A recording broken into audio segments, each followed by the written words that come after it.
Hello everyone, and welcome to day number 70 of your daily Chafetz Chaim. Today we continue with the 8th chapter of the laws of Lashon Hara. And the Chafetz Chaim writes in halacha number 10. Now we will explain to whom it is forbidden to speak Lashon Hara. The Chafetz Chaim says you should know that there's no difference who you're talking to, whether they are random people or they are your relatives or even your spouse. The same rules apply across the board. However, if this is information that this person needs to know, then it will be permissible. For example, if a person sees that his wife is getting involved with people that are not good people, then he is allowed to tell her to not get involved with them. Once you are involved, it's more difficult to get away from it, and therefore he is allowed to warn her and tell her not to get involved with these people because of who they are. In addition, if someone has a business, they are allowed to warn their business partner about doing business with certain people because of their reputation of not being trustworthy or whatever other issue there may be, and therefore the person would be allowed to share that information with his partner in order to avoid getting involved with them in the business.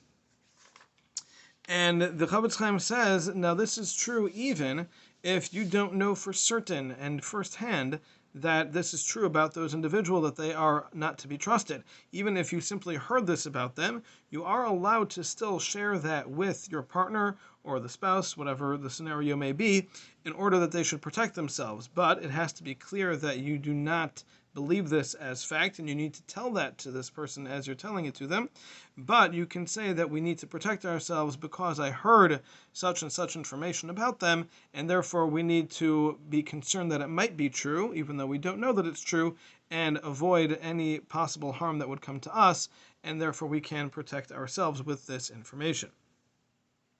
Otherwise, this would not be permissible as on any other case of speaking or accepting Lashon Hara. And this, the Chafetz Chaim says, is unfortunate that many people make this mistake, that when they get home, they tell their spouse everything that went on in the office or in the shul, and then if the woman hears this from her husband, she will certainly accept it as true, and that will be already having said and accepted Lashon Hara, and then it will also oftentimes create greater machlekes, greater strife and conflict, because she will then fan the flames of this fight or argument that was going on, and it will end up spiraling and escalating to a point where it will have a very bad ending. And this, the Chafetz Chaim says, is something we should always keep in mind and make sure that we do not share information with anyone, even our spouses, unless it is absolutely necessary for them to know if it is negative information about another person.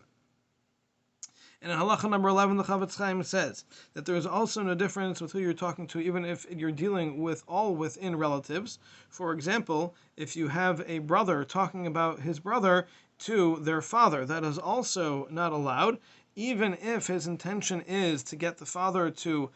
help stop this person from doing what he's done wrong and to correct the issue. This would still not be allowed if the brother can do it himself. If there's no reason for him to go to the father and share the information with his father because he himself could try to solve the issue, then he would be required to do so and would not be allowed to share the information with the father. However, if he feels that he will not be able to correct the problem, then he would be allowed to go to the father to get help in order to alleviate the issue, and then it would be allowed to be shared only with the father, but not with anyone else, because hopefully the father will be able to take care of it.